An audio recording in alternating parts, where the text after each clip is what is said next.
Alright, you guys. So for those who are asking kung ano yung ginamit ko last time sa demonstration nung nagtuturo si sir ng Select Runware, ang ginamit ko ay ito, DB Browser for SQLite. So bali ang gagawin nyo, isi-search nyo lang to, DB Browser for SQLite, tapos hover kayo dito. And then, ang download nyo dapat ay itong 64-bit na installer nyo. So once downloaded yun, pwede na kayong pumunta doon sa DB Browser for SQLite. Ayan. So, kapag nandiyan na kayo, ang kailangan niyo lang gawin ay itong open database. Kasi I have already converted yung MS Access na database na sinend sa atin into a SQLite. And isasend ko rin siya later. Ito yon na-download ko na siya. So, kapag babalik tayo dito, ang gagawin na is open database.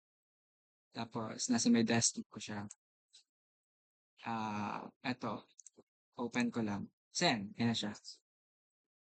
So, ayan na rin, ito na rin yung data type niya. Ayan.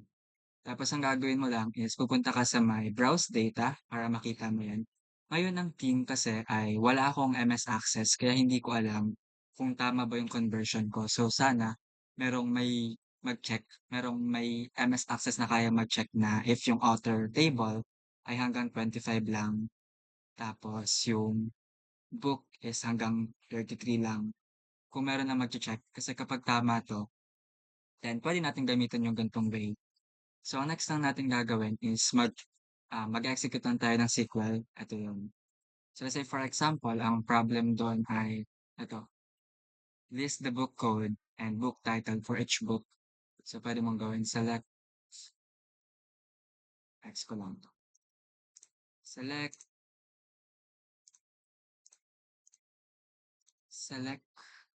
the book code and book title for each book. So, book code, title, and book. Select book code.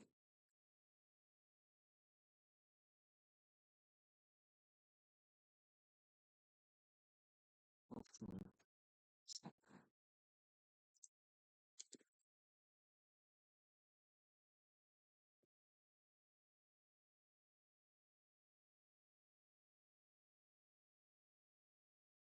Tapos run mo lang. Ayan, send. Meron ka ng, yan. Tapos ang gagawin mo lang yata is i-screenshot mo to. Tapos copy-paste mo to dun sa may document file mo. Tapos paste mo lang sa may doc file mo. Tapos pasa mo na. Yun lang.